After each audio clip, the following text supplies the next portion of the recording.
अस्सलाम वालेकुम नाज़रीन राजधानी टाइम प्रोग्राम से गॾु मां आहियां गौहर गांगरो। नाज़रीन, पाकिस्तान तहरीक इंसाफ़ जे अॻवान फवाद चौधरी गिरफ़्तार थी वियो आहे ऐं खेसि 2 ॾींहंनि जो रिमांड ॾिनो वियो आहे, जंहिं ते PTI हुकूमत तनक़ीद करे रही आहे त मौजूदा जेका PDM हुकूमत आहे उहा सियासी इंतकाम जो निशानो बणाए रही आहे। पाकिस्तान तहरीक इंसाफ़ खे ऐं संदसि जंहिं अंदाज़ में गिरफ़्तारी थी उहा नामुनासिब आहे। जॾहिं त जेका मौजूदा पॉलिटिकल डेवलपमेंट आहे उहा तेज़ीअ सां वधी रही आहे। मरियम नवाज़ साहिबा बि पाकिस्तान पहुची रही आहे ऐं हू पंहिंजूं सियासी सरगर्मियूं शुरू कंदियूं। इन खां अॻु घरू वज़ीर राणा सनाउल्ला लंडन में नवाज़ शरीफ़ सां मुलाक़ात कई ऐं मुस्तक़बिल जी जेका हिकमत अमली आहे उन ते गौर वीचार कयो वियो ऐं काफ़ी मामला जेके आहे उहे तय कया विया। ॾिसजे त उन्हनि मामलनि में राणा सनाउल्ला जी लंडन खां वापसी खां पोइ फवाद चौधरी जी गिरफ़्तारी आहे, इन हवाले सां घणो कुझु चयो पियो वञे। ॾिसजे त मुस्तक़बिल में जेका हिकमत अमली आहे राणा सनाउल्ला जी उन ते केतिरो अमल थिए थो ऐं उहो पंहिंजी शकिल कहिड़ी अख़्तियार करे थो। नवाज़ शरीफ़ जी वापसी बि मुतवक़े आहे। पहिरियां मोमेंटम जेको आहे उहा मरियम नवाज़ ठाहींदी, उन खां पोइ नवाज़ शरीफ़ साहिब जी आमद जो बे इम्कान आहे। चयो इहो पियो वञे त नवाज़ शरीफ़ साहिब बि जल्द मुल्क में ईंदो। जॾहिं त नाज़रीन असैम्बलियुनि जे हवाले सां हिकु सवाल इंतिहाई आम आहे त ज़िमनी चूंडूं जेके हाणे थियणु हुयूं, चयो इहो पियो वञे त ज़िमनी चूंडुनि में देरि थी सघे थी, जॾहिं त जनरल इलेक्शन में बि देरि करण जे हवाले सां ॻाल्हियूं थी रहियूं आहिनि। हिकु तरफ़ इहा ॻाल्हि कई पई वञे त आइन ऐं कानून में गुंजाइश नाहे, पर कुझु आइनी माहिर इहो बि चई रहिया आहिनि त एमरजेंसी ऐं जे हवाले सां का एमरजेंसी मुल्क में हुजे त उनखे 6 महीने खां 1 साल ताईं वधाए सघिजे थो। हाणे ॾिसजे त हुकूमत जेकॾहिं उनजी इहा मंशा आहे त इलेक्शन डिले कजे त पोइ हू मुआशी एमरजेंसी जो बि बहानो बणाए सघंदा। इन क़िस्म जूं ॻाल्हियूं थियनि थियूं, जॾहिं त PTI जो चवणो आहे त इलेक्शन में देरि वारा जेके सवाल उथनि था उन जे पुठियां जेका PDM हुकूमत आहे उहा इलेक्शन खां भॼे थी ऐं खेनि ख़बर आहे त हू मक़बूल न रहिया आहिनि ऐं इलेक्शन में हाराए वेंदा, जंहिं सबबु इहो सभु कुझु थी रहियो आहे। नाज़रीन, इन ॿिन्ही मामलनि ते अॼु असां गुफ़्तगू कंदासीं। हिन वक़्तु असांखे जॉइन कयो आहे नवाबज़ादा इफ़्तिख़ार अहमद ख़ान साहिबु, जेको MNA आहे पाकिस्तान पीपल्स पार्टी जो ऐं पाकिस्तान पीपल्स पार्टी जो अहम अॻवान आहे। अस्सलाम वालेकुम नवाबज़ादा साहब। वालेकुम सलाम जी। नवाज़ा साहब, ये बताएं कि फवाद चौधरी साहब गिरफ़्तार हो गए हैं, काफ़ी PTI की जानिब से तनकीद हो रही है। आप क्या समझते हैं कि अगर ये रिवायत जो बज़ाहिर तो PTI ये कह रही है कि सियासी इंतकाम का निशाना बनाया जा रहा है, तो सुनने में आ रहा है कि बाकी गिरफ्तारियां भी मुतवक्के हैं, तो ये एक्सरसाइज पॉलिटिक्स में आप क्या समझते हैं कि ये हेल्दी है? क्योंकि पाकिस्तान पीपल्स पार्टी या खुद नून लीग भी इन इक़्तिदामात को कंडेम करती रही हैं। देखें, पहली बात तो ये है कि ये इसे सियासी रंग देने की कोशिश की जा रही है। आप इसमें देखें कि ना इसमें गवर्नमेंट मुदाई है, ना ही गवर्नमेंट पार्टी किसी हुकूमती पार्टी जो इत्तेहादी पार्टी है उसकी तरफ से ये है। ये खालिस्तान एक इदारे की तरफ से जो उन्हें और उनके ख़ानदान को धमकी दी गई है, उस पर उन्होंने उनके खिलाफ पर्चा दर्ज किया है, जाके उन्होंने FIR कटवाई है। तो पहली तो ये बात है। दूसरा ये है कि आप देखें कि जब मुस्लिम लीग नून के ये 2 लोग जो हैं, ये दनियाल अजीज और बाकी जो हैं, ये नाहिल हुए थे, एक वो सेनेटर थे वो भी, और उनके ऊपर जब ये बात आई थी, जब उन्होंने जुडिशरी के बारे में धमकी दी थी और उन्होंने कहा था कि जनाब ये और इनके खानदान ये जो हत्याकार, तो उस पर जो पर्चे हुए थे और बाकी सारा वो गवर्नमेंट की तरफ से हुए थे, वो जुडिशरी की तरफ से नहीं हुए थे। और तेर खान साहब की ट्वीट भी मौजूद है, खुद जो इन्होंने खान साहब ने एक तो ट्वीट किया और दूसरा जो फवाद चौधरी साहब ने ट्वीट किया, और कहा गया कि जनाब ये उन इदारों को धमकियां और उनके खानदान को धमकियां दी गई हैं।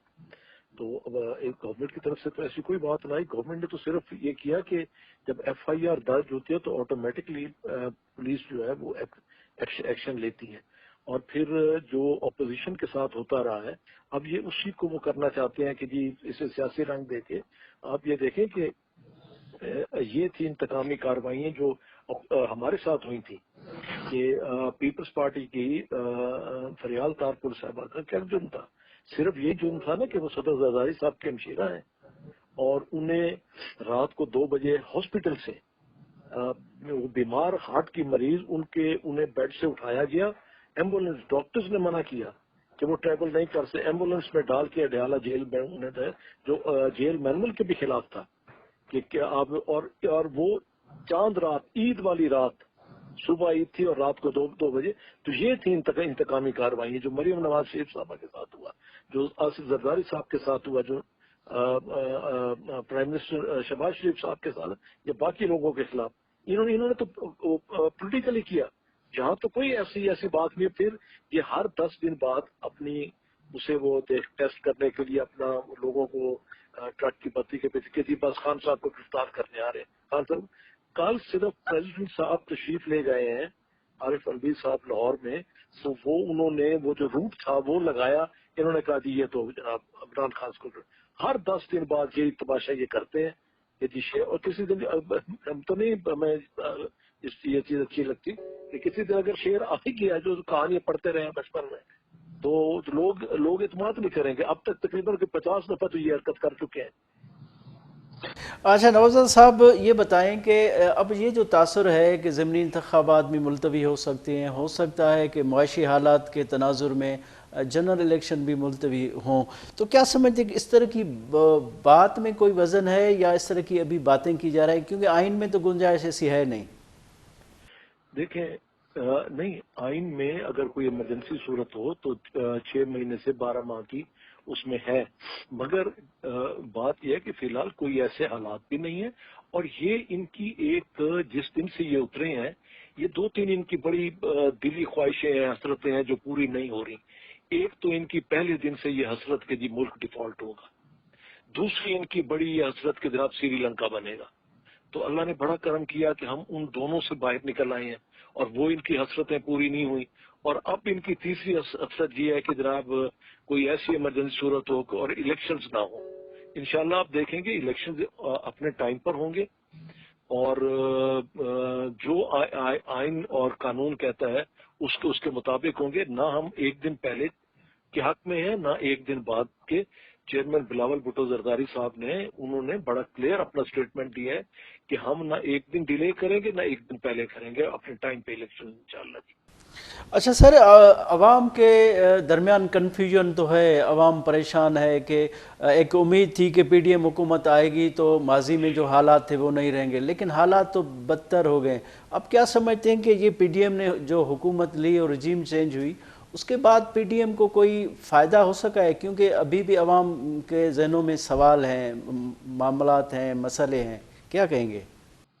جی یہ آپ نے بالکل بجا فرمایا ہے کہ بالکل اسی طرح ہے کہ لوگ جو مہنگائی ہے اور جو مسائل ہیں جو ہمیں ورثے میں ملے یہ چھوڑ کر گئے تھے اس وجہ سے لوگ پریشان ہیں. مگر ہم گریجولی ہم اس طرف بڑھ رہے ہیں کہ ہم لوگوں کو ریلیف دیں. آپ نے دیکھا کہ پہلے ہم نے اس میں پیٹرول ڈیزل کی قیمتوں میں ریلیف دی اور اب سٹیبل کیا ہوا ہے اس قیمت کو وہیں پر. تو دوسرا یہ ہے کہ ہم کوشش کر رہے ہیں کہ ہم سولر انرجی کو بیچ میں لے کر آئیں اور یہ جو ہے بجلی کے انہیں ریٹس کو کم کریں. اب یہ 2 مین چیزیں ہیں, ان کی قیمتیں کم ہوں گی تو آٹومیٹکلی تمام چیزوں کی قیمتیں کم ہوں گی.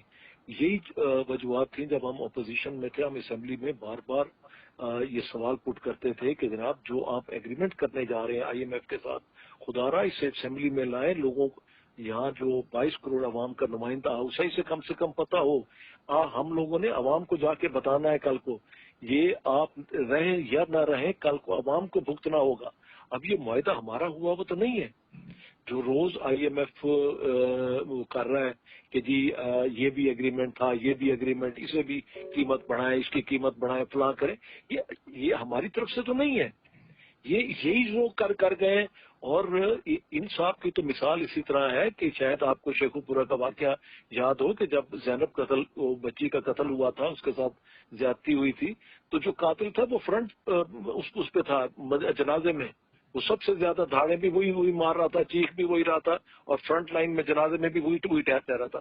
اب یہ تباہی بھی کر کے گیا ہے, ساری بربادی کی ہے اس نے آئی ایم ایف کے ساتھ. اس نے معاہدے بھی اسی نے کیے, اسٹیٹ بینک کو بھی ان کے حوالے کر کے گیا, ایف بی آر کا جو چیئرمین تھا وہ بھی ان کا لگایا, ہر چیز ان کے حوالے کر کے. اب سب سے زیادہ چیخ بھی رہا ہے اور شور بھی مچا رہا ہے اور لوگوں کو گمراہ کر رہا ہے. سر اب کیا سمجھتے ہیں کوئی ہمیں آپ کی حکومت تک مطلب اکتوبر جب تک جنرل الیکشن نہ ہوں تو کوئی عوام کو نوید مل سکتی ہے؟ کیونکہ کل وزیر اعظم سے اسود علی زرداری صاحب نے بھی ملاقات کی ہے، مشاورت بھی اس حوالے سے ہو رہی ہے، لیکن کوئی چیزیں نتیجہ خیز ہمیں نظر نہیں آ رہی۔ دیکھیں اس کا بہت ساری چیزیں پائپ لائن میں ہیں، بہت ساری چیزوں پر کام ہو رہا ہے۔ آئی ایم ایف کے ساتھ بھی ہم چاہ رہے ہیں کہ ہم اسے رینیو کرائیں، اسے جو پچھلے معاملات تھے کہ ہمیں بہت سی مشکلات کا سامنا ہے سندھ میں، بلوچستان کے اندر، جنوبی پنجاب کے اندر جو سیلاب اور بارشوں سے تباہی ہوئی ہے۔ آج بھی 3.5 کروڑ لوگ جو ہیں وہ بیچارے بے سر و سامانی کی حالت میں بیٹھے ہیں، سردیاں ہیں، موسم خراب ہے، بھوک ہے، اور باقی وہاں پر ان کی دوبارہ آبادی کا مسئلہ ہے، باقی مسائل ہیں۔ تو ہم کوشش کر رہے ہیں کہ ہم ان دوستوں کو بھی انگیج کریں جو انفلوئنس رکھتے ہیں آئی ایم ایف کے اوپر، کہ انہیں ہم کہیں کہ کچھ کنسیشنز دی جائیں اور ہمیں کچھ رعایتیں اس میں کی جائیں کہ ہم اگر 100% عمل کرتے ہیں تو پہلے ہم ایک تباہی کی طرف ہے۔ ہماری کوشش یہ ہے، اور اس وقت بھی شاید آپ کو یاد ہو کہ جس وقت یہ تبدیلی آئی تھی، یہ تو آپ یہ دیکھیں کہ پاکستان کی 75 سالہ تاریخ میں پہلی گورنمنٹ تھی جو آئین اور قانون کے مطابق عدم اعتماد سے گئی۔ باقی تو ساری حکومتیں جاتی رہی ہیں، یا سپریم کورٹ کے اس کے اوپر، یا کوئی اپنا ڈکٹیٹر اسے وہ کرتا تھا، اسمبلی توڑتا تھا۔ تو فرسٹ ٹائم یہ ہوا، اور ہماری اس وقت بھی دو ہی چیزیں تھیں کہ یا اپنی پالیٹکس بچائیں، یا جس دلدل میں یہ ہمیں گھسیٹ کر لے جا رہا ہے ہم اس سے ملک قوم کو نکالیں اور ملک کو بچائیں۔ تو بالآخر ہم نے اس وقت فیصلہ کیا کہ پالیٹکس ہوتی رہے گی، خدا نہ خواستہ ملک کو نقصان پہنچا تو کہاں پالیٹکس کریں گے۔ تو ہم نے ترجیح دی ملک بچانے کو، اپنی پالیٹکس کو ہم نے اسٹیک پہ لگایا، ہم نے رسک لیا، اور انشاءاللہ تعالی آنے والے دنوں میں آپ دیکھیں گے کہ یہ چیزیں ریوائز بھی ہوں گی۔ رشیا سے بھی ہمارے معاملات چل رہے ہیں، انشاءاللہ تعالی وہاں سے بھی آپ کو جلد گیس بھی ملے گی، اور انشاءاللہ پیٹرول ڈیزل بھی کافی کم ملے گا مارکیٹ سے۔ تو انشاءاللہ اس سے ہمارا یہ جو ہے مہنگائی بہت حد تک کنٹرول ہوگی۔ ٹھیک ہے، آپ پر امید ہیں، ہم دعا بھی کرتے ہیں۔ نوابزادہ افتخار احمد خان صاحب بہت شکریہ، آپ نے ہمیں ٹائم دیا۔ ناظرین ہتے وٹھوں تھا مختصر بریک بعد حاضر تھینداسیں۔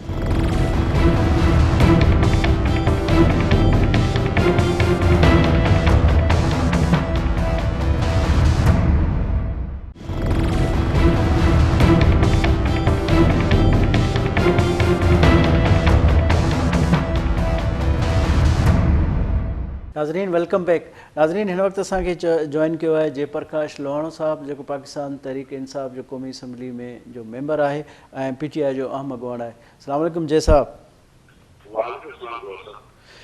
جے صاحب یہ بتاؤ تو ایک بھیرو ॿीहर پکڑ دکڑ شروع تھی وئی ہے۔ فواد چودھری جی جکا گرفتاری ہے ان تے پی ٹی آئی تنقید پئی کرے تو صرف ایک بیان کے بنیاد تے کھیس گرفتار کیا ویو ہے، جंहिं انداز میں گرفتار کیا ہے وہ ڈاढो نامناسب انداز ہو۔ تاں چھا تھا سمجھو تو سیاست جا جے رخ ہیں وہ کہڑے طرف پیا ونجن؟ ॾिसो गौर साहब, बेसिकली जंहिंमें बि सियासतदान जी सियासत जंहिंसां विकिरी वञे ऐं सियासत पार्टी जी सियासत खे पीन जो हथ में वेंदी आहे त पोइ उते सियासत लाचार ऐं बेवस हूंदो आहे। अॼु मां सम्झां थो हुकूमत जेका आई आहे, इम्पोर्टेड हुकूमत जंहिं तरीक़े सां हुकूमत करे पई उहो लाचार बि आहे, बेबस बि आहे। नालो त हुकूमत जो इस्तेमालु थिए थो, असुल दुनियूं अञा ॿियूं आहिनि जेके सियासत कनि पियूं ऐं जेके जेका पकड़ दकड़ थिए पई हुन में मुलसियूं आहिनि। मूंखे ॿुधायो इमरान ख़ान साहब ते हमिलो थियो, हुन ते का बि पेशरफ़ न आहे। हिकु इलेक्शन कमिश्नर जेको जाननि था इलेक्शन कमिश्नर, हुन ते अगरि पार्टी जो तर्जुमान जेके प्रेस कॉन्फ्रेंस करे थो या मीडिया सां करे थो, हुन ते ॻाल्हाए थो त इलेक्शन कमीशन एफ आई कजे थी ऐं जंहिं तरीक़े सां फवाद चौधरी खे गिरफ़्तार कयो वञे थो ऐं लाहौर जी कचहरी में घुमायो वञे थो, लाहौर हाई कोर्ट जे फैसलनि खे उनखे इग्नोर करे ऐं उनखे इस्लाम कयो वञे थो। ऐं इस्लामाबाद में जंहिं तरीक़े सां फवाद चौधरी जे चेहरे खे ढके करे ईअं त आउं सम्झां थो दहशतगर्दनि खे बि हाई कोर्ट में कोर्ट में पेश न कयो वेंदो आहे। पर वक़्तु ज़ालुम अॼु वक़्तु हिननि जे हथ में आहे, सुभाणे हिननि जे हथां वक़्तु निकिरी वेंदो। मां सम्झां थो जंहिं तरीक़े सां ॿई पार्टियूं PDM जेको पीपल्स पार्टी पाण खे पाकिस्तान जी वॾी मिल्क जमहूरी पार्टी सम्झे थी, अॼु उहा प्रोग्रेसिव पार्टी थी वई आहे। नोन जेका वोट इज़त वारी पार्टी हुई, अॼु जंहिं तरीक़े सां सियासत करे पई उहा तव्हांखे ख़बर आहे। त मां सम्झां थो उहे बि बेसिकली लाचार आहिनि, जंहिं तरीक़े सां उन्हनि हुकूमत वरिती आहे उहे शयूं करण जा पाबंद आहिनि ऐं उहे शइ कनि था, पर वक़्तु में बदिलजण देरि लॻंदी आहे। असल ताक़त आवाम में जेका पाकिस्तान तरीक़े इंसाफ़ सां गॾु आहे, आवाम जे तरीक़े सां तव्हां ॾिसो पिया इलेक्शन जी टाइम नज़दीक थो अचे, इम्पोर्टेड हुकूमत इलेक्शन खां बदिलजण पई चाहे। तव्हां ॾिसो इमरान ख़ान साहिबु पंहिंजी ॿई सूबाई असेंबली कुर्बान कयूं, नेशनल असेंबली जी MLA-शिप पंहिंजा मेंबर्स कुर्बान कया, सिर्फ़ु ऐं सिर्फ़ु इन करे हक़ीक़ी जमहूरियत हासिल करण लाइ। मां सम्झां थो कि पाकिस्तान में अगरि जमहूरियत खपे, आवाम जी आइन जी बालादस्ती खपे, कानून रूल ऑफ लॉ खपे, उहो तॾहिं थी सघंदा जॾहिं तव्हां हिकु फ्री फेयर ट्रांसपेरेंट इलेक्शन कराईंदव। त मां सम्झां थो अॼु हुकूमत इलेक्शन खां बचण थी चाहे, जंहिं तरीक़े सां गवर्नर पंजाब अञा ताईं गवर्नर KP खां इलेक्शन जी डेट न ॾिनी आहे, वरी बि इलेक्शन कमिश्नर जेको ख़ुदि बि जानबदार आहे उन गवर्नर खां डेट लिखी वरिती आहे।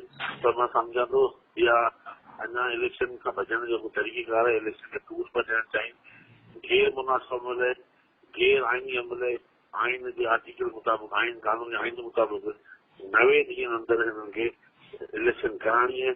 अगरि इलेक्शन इहो ई चयो न फवाद चौधरी, अगरि इलेक्शन न कराईंदा त वक़्तु ईंदो आर्टिकल 6 लॻंदो। मुल्क खे तव्हां कानून में आइन जी तव्हां बालादस्ती चाहियो था, त मां सम्झां थो हिनखे इलेक्शन कराइणी पवंदी।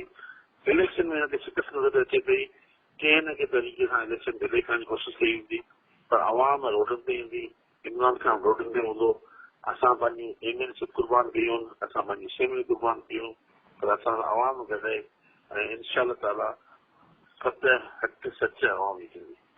अच्छा, जयप्रकाश साहब, चयो इहो पियो वञे त मौजूदा हुकूमत जेका पकड़ धकड़ कई आहे या जेका ज़िमनी जेका चूंड आहे उनखे बि मुलतवी करण जी जेके ॻाल्हियूं थियनि पियूं, इन सां त PTI जो जेको बयानियो आहे वधीक मज़बूत थींदो ऐं अवामी मक़बूलियत जेका आहे PTI जी उहा बि वधंदी। त छा था सम्झो त इहे जेके पॉलिटिकल टैक्टिक्स हूंदा आहिनि, PDM हुकूमत उन्हनि खे न पई सम्झे? ॾिसो, मां सम्झां थो त PDM जेका गुज़िरियल 4 साल में सियासत कई, उहा जेका 3.5 साल हमेशह वोट जी ॻाल्हि कई, वोट जे फ्री फेयर इलेक्शन जी ॻाल्हि कई, पर 3.5 साल में हुननि पंहिंजे बयान खे चेंज कयो। अॼु ॾिसो तव्हां ख़ुदि सोचो, जंहिं वक़्तु असांजी हुकूमत हुई त जेके बाई इलेक्शन थी पई हुनमें पीपल पंजाब मां खटी पए। तव्हां ॾिसो वक़्तु गुज़रियो, असां जॾहिं असांजा तकड़ा एस्टेब्लिशमेंट सां थी ॻाल्हि करे असांखे जंहिं तरीक़े सां हटायो हुन बाई इलेक्शन कयूं त अवाम पासो पलटियो। अवाम अॼु पाकिस्तान तरीक़े इंसाफ़ सां गॾु आहे, इमरान ख़ान जे बयान सां गॾु आहे। छाकाणि अवाम चाहे थी त गुज़िरियल पाकिस्तान अॼु पाकिस्तान 75 सालनि जी तारीख़ में पाकिस्तान जिते पहुतो आहे, तव्हां ख़ुदि सोचे सघो था इमरान ख़ान सिर्फ़ु पाकिस्तान में 3.5 साल हुकूमत कई आहे, बाक़ी जेके बि जमहूरी हुकूमत रहियूं मां सम्झां थो जिन बि हुकूमत कई आहे फेस सिर्फ़ु अधु टाइम त हुअं ई मार्शल लॻी आहे डिक्टेटर जी रही आहे, बाक़ी वक़्त में मुल्क में जिन हुकूमरानी कई आहे हुनमें नालो जमहूरी पार्टियुनि जो असुलु ताक़त जिन वटि हुई उन्हनि हुकूमत कई आहे। ऐं अॼु पाकिस्तान जी जेका मुआशी हालत ॾिसो पिया, पाकिस्तान अॼु डिफॉल्ट थी चुको आहे। तव्हां सिर्फ़ु हिकु ॾींहं में हुकूमत डॉलर त कंट्रोल खे अॼु $22 में तेज़ी आई, अॼु मार्केट में बस $60 ट्रेड करे पियो। मूंखे ॿुधायो त अगरि मुल्क में ही सिंपल ॻाल्हि आहे, अॼु असांजो असर उहो थियण वञिणो हुयो जेको सीरियस ॻाल्हि जो आहे। अञा तव्हां वक़्तु ॾिसंदा मुल्क में सिर्फ़ु $4 जा ज़ख़ीरा मौजूदु आहिनि, जेके बि पाकिस्तान जी हुकूमत जा न आहिनि उहे बि असांजे किन दोस्तनि पुठनि जा। जॾहिं पेट्रोल अनलब थी, अगरि पेट्रोल जे मुल्क में अनलब थियो त ट्रांसपोर्ट बंदि थींदी, ट्रांसपोर्ट बंदि थींदी, कमोडिटी प्राइस ईंदो, इंपोर्ट बंदि थींदी। मां सम्झां थो मुल्क में अॻियां तव्हां खाना जंगी ॾिसंदा फ्यूचर में कुझु ॾींहंनि में वक़्तु घणो न लॻंदो। अगरि जेकॾहिं हिननि होश न संभालियो हुकूमत अगरि ईअं पावर दॿड़ी रही त मुल्क जा शेरखा थींदी। मां सम्झां थो हुकूमतूं वञनि हुकूमत हली वेंदी वञनि पर मुल्क न हूंदो मुल्क में के खाने जंगी शुरू थी जॾहिं कंट्रोल खां ॿाहिरि निकिरंदी आवाम ख़ुदि आवाम जा हथ हूंदा हिननि हुकूमतनि जा गला हूंदा तव्हां ॾिसऊं थोरे वक़्त जे अंदरि मुल्क जी तमामु घणी हालत ख़राब थी वञी रही आहे हुकूमत खे खपे इदारनि खे खपे इंटरवीन कनि इलेक्शन कराइनि फ्री फेयर ट्रांसपेरेंसी कराईंदा जंहिंजो मैंडेट अचे उहो ई हुकूमत हलाए सघे थो एॾो आसान न आहे आईंदा हुकूमत करण बि पर हल रहे हिन मुल्क में जमहूरियत जो जमहूरियत खां सवाइ हिन मुल्क जी का बि ॿियो को बि जेको अमल हूंदो टेक्नोक्रेट हूंदो या इलेक्शन टूल ॾियणो हूंदो इहो मुल्क जे लाइ वधीक हानिकार आहे। अच्छा जय साहब इहो ॿुधायो त जेको इलेक्शन मुलतवी करण जूं बार बार ॻाल्हियूं थियनि पियूं त छा था सम्झो त मईशत जो बहानो बणाए इलेक्शन मुलतवी करे सघिजे थी छो त कानून में त इन जी गुंजाइश आहे कोन।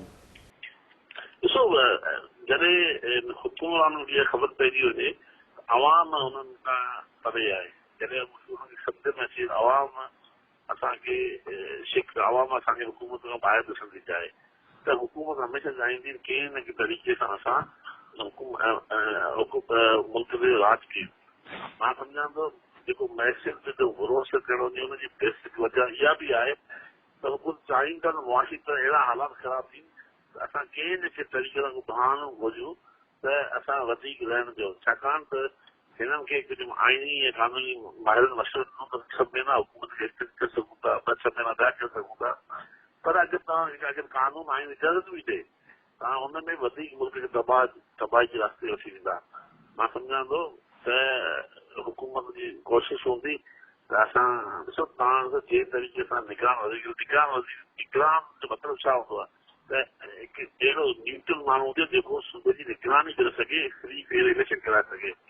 अॼु जेको निगरान वज़ीर आहे जॾहिं दुर थियलु हुजे निगरान वज़ीर उनखे लॻायो वियो आहे जेको हिननि सां को चयो त असांजो हमारा बच्चा आहे को चवे थो हमारा हिसेदार आहे को चवे थो भई असां किन फ्रंट में न अहिड़ा अगरि मुल्क सूबनि जा वज़ीर लॻाए वेंदा त तव्हां हुन मां छा था उमेद रखी सघो।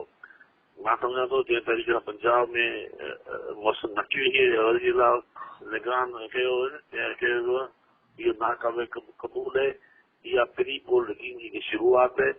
मां नथो सम्झां मां सम्झां थो हिनखे अपॉइंट करण जो मतिलबु इहो आहे त हुनखे वधीक टूल ॾियण जे लाइ त इहे सभु शयूं असां हुनखे कोर्ट में चैलेंज बि कयूं था सुप्रीम कोर्ट में वञूं था छाकाणि हाणे त साफ़ नज़र अची वियो आहे पहिरें ॾींहं ते अचण खां पोइ गिरफ़्तारी कई वई फवाद चौधरी जी इमरान ख़ान गिरफ़्तार करण जी कोशिशि कई पई वञे पर असांजा कारकुन वर्कर जेके असांजे इमरान ख़ान खे डेड लाइन आहे असां कंहिं बि हद ताईं वञण में अगरि हूंदा त असां बि ख़ामोश न वेंदासीं। ठीकु आहे जयप्रकाश लोहाणो साहब वॾी महिरबानी तव्हां असांखे टाइम ॾिनो। नाज़रीन हिते वठूं था मुख़्तसिर ब्रेक बाद हाज़िर थींदासीं।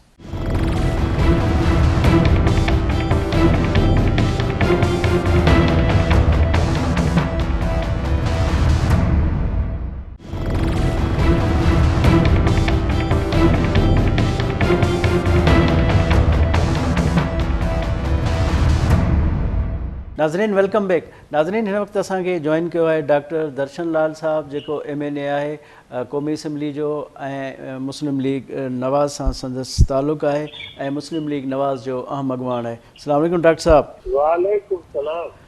डॉक्टर साहब इहो ॿुधायो त फवाद चौधरी साहब जी गिरफ़्तारी खां पोइ PTI मुसलसल तनक़ीद बि करे त इन जी गिरफ़्तारी सियासी इंतकाम जो हिकिड़ो सिलसिलो आहे ऐं अॻिते हली इमरान ख़ान बि गिरफ़्तार थी सघे थो।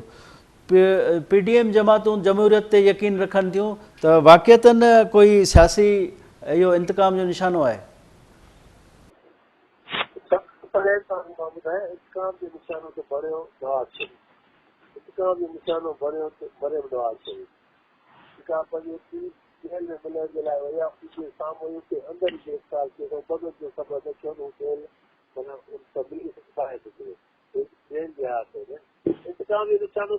मुस्लिम लीग नून बणी आहे साहब रफ़ीक हुजे ख्वाजा आसिफ हुजे शाहिद खाकान अब्बासी हुजे या एसर इक़बाल हुजे ऐं सभिनी खे ॾिठो त सभई पंहिंजे केसनि मां ॿाहिरि परी थींदा रहिया।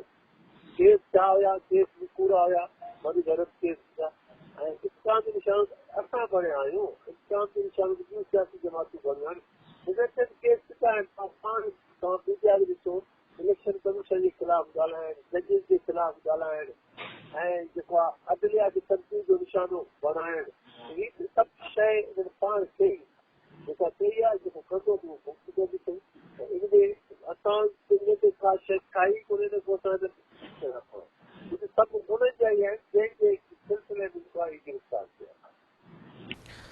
ठीकु आहे डॉक्टर साहिबु तव्हां छा था सम्झो त जेको ज़िमनी इंतिख़ाबात आहे उन में PTI खे ख़दशो आहे त उन में डिले कई वेंदी त ज़ाहिर आहे डिले जी जेका कानून में त गुंजाइश न आहे त पोइ डिले जो सबबु छा आहे ऐं इन क़िस्म जूं ॻाल्हियूं छो पई कयूं वञनि तव्हां हमेशह ॾिसो हूंदो त CPI जो कमु ई सिर्फ़ु आहे कूड़ ॻाल्हाइण माण्हुनि खे बरगलाइण माण्हुनि खे ग़लति इंफॉर्मेशन ॾियणु हिनमाल ताईं का बि तव्हांजी रिपोर्ट ॾिसो जेका सही साबित थी वेंदो इहो कमु इलेक्शन कमीशन जो आहे इहो कमु कंहिं पार्टी जो न आहे हिकु पार्टी जो न आहे न इहो कमु हुकूमत जो आहे तव्हां ॾिठो हूंदो इलेक्शन हुई कराची में सभु चवनि था या पोस्टपोन ते डिले थिए बल्दियात जो इलेक्शन हुई त इलेक्शन कमीशन कराई थी सभिनि पार्टियुनि खे कराइणो पइजी वियो गवर्नमेंट जो इलेक्शन कराइणी पइजी वई त चाहींदो ही जेको कमु आहे इलेक्शन कमीशन जो आहे इलेक्शन कमीशन जो आइन मौजूदु आहे आइन जे हिसाब सां जॾहिं बि इलेक्शन कहिड़ी हूंदी उहा पंहिंजे आइन जे मुताबिक़ कानून जे मुताबिक़ हू कराईंदी हिन में कोई बि हुकूमत में रुकावट विझी कोन सघे पर असीं छो विझंदासीं असीं चवंदासीं इलेक्शन खां त थोरी भॼंदासीं असां इलेक्शन खां त उहो माण्हू भॼंदो जेको सम्झंदो भई अॻिते असांजो कमु ख़राबु थो थिए पियो या असां इलेक्शन नथा कढी सघूं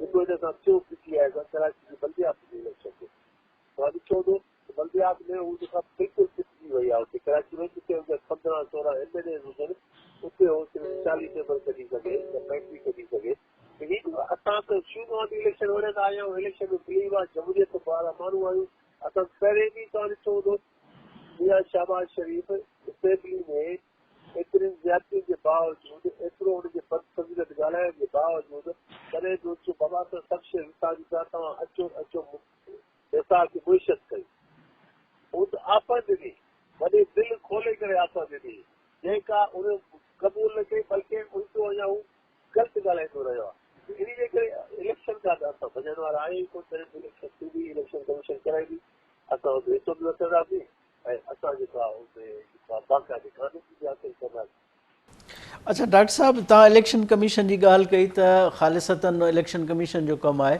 पर PTI जो इल्ज़ाम इहो आहे त जेका इलेक्शन कमीशन आहे उहा सॼी जी सॼी PDM हुकूमत जे ईमा ते हले पई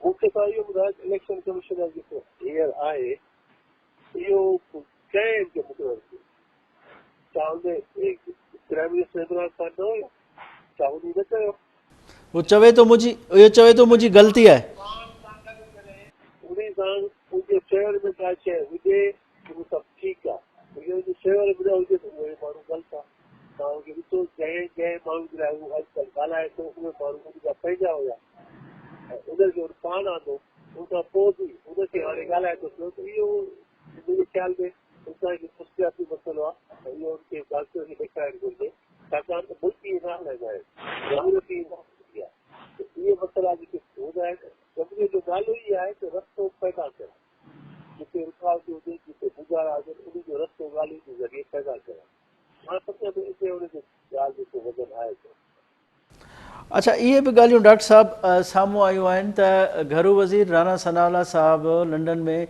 नवाज़ शरीफ़ साहिब सां मुलाक़ात करे आयो ऐं मुलाक़ात करण खां पोइ जेके ख़बरूं हलियूं ऐं PTI जो बि इहो इल्ज़ाम आहे त उन खां पोइ इहा पकड़ धकड़ शुरू थी वई आहे ऐं ख़ान साहिब जे गिरफ़्तारी जो बि इम्कानु आहे जंहिं सबबु कारकुननि जे घर पहुची विया राति खां ऐं कैम्प क़ाइमु करे वरिती त ख़ान साहिब खे गिरफ़्तार करणु न ॾींदासीं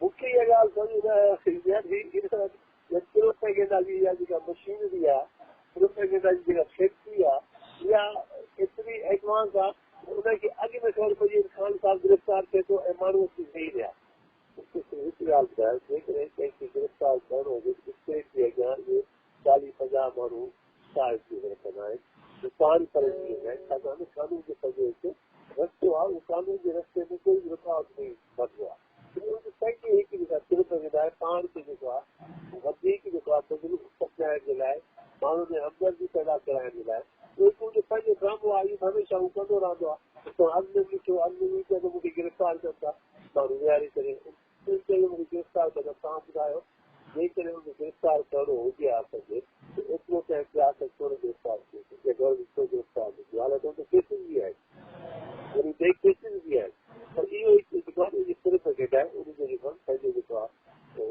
मंज़ूरियूं बि अथनि हासिल करण जे जेको आहे वक़्तु कंदो आहे डॉक्टर साहब मरियम नवाज़ साहिबा पाकिस्तान अचे पई हाणे छा था सम्झो त पंजाब जी जेका पॉलिटिक्स आहे उन में केतिरो बूस्ट अची सघे थो?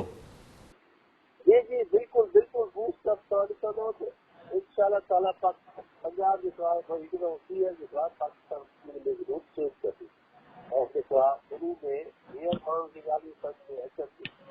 माण्हू अॼुकल्ह होशियार थी विया आहिनि, बाशऊर थी विया आहिनि, उहे पंहिंजे ग़लति प्रोपेगेंडा में रही था, उहे पंहिंजी ग़लती जेको आहे जागिर में तोड़ींदा ऐं हू जेको आहे अॻिते सच जो साथ ॾींदा। पाकिस्तान में जे कमु कया आहिनि उहे शयूं सभ जे साम्हूं आहिनि। पोइ 5 सालनि में लॻाई हिकिड़ी सिगदी कोन ऐं कर्ज़ो वरिते 70 सालनि में सभ खां वधीक कर्ज़ु इन वक़्तु आहे जेतिरो अॻु में 70 सालनि में न पियो उहो हेॾी 2 सालनि में अची सघिया। त माण्हुनि खे इहे शयूं सम्झ में अचनि थियूं। मां सम्झां थो माण्हू जेको आहे हींअर बाशऊर बि आहिनि, बाख़बर बि आहिनि। मरियम नवाज़ जे अचण सां पाकिस्तान में जेको आहे वधीक मज़बूत थींदी ऐं वधीक जेको आहे धमाके सां जेको आहे कामयाबी प्राप्त थींदी। अच्छा, नवाज़ शरीफ़ बि वापसी लाइ ज़ाहिर आहे उहो मुशावरत करे रहियो आहे। मरियम नवाज़ साहिब खां पोइ जॾहिं नवाज़ शरीफ़ ईंदो इहो जेको तासुरु आहे PTI सम्झे थी त हाणे जेको पंजाब आहे उहो नून लीग खे हथ मां निकिरी वियो आहे, त उन ज़ाहिर आहे ॿई लीडरशिप जॾहिं ईंदी ऐं उहा हिकिड़ो मोमेंटम हलाईंदा, ज़िमनी इलेक्शन बि आहे, आम चूंडूं बि वेझियूं आहिनि, केतिरो फ़र्क़ु पई सघे थो? मां तव्हांखे ॿुधायां हिकु ॻाल्हि जेका हीअ सभु शइ जेका आहे हिकु ख़ाली प्रोपेगेंडा आहे। या मोहम्मद नवाज़ शरीफ़ पूरे पाकिस्तान जो लीडर आहे ऐं हर जॻह ते ख़ुदि मोहम्मद नवाज़ शरीफ़ कमु कयो आहे। जॾहिं वज़ीर आज़म हुयो त तव्हांखे ख़बर आहे त उन टाइम सिंध में सीटूं न हुयूं, त पावर प्लांट उन सिंध में लॻाया, होटल सिंध में ॾिनई।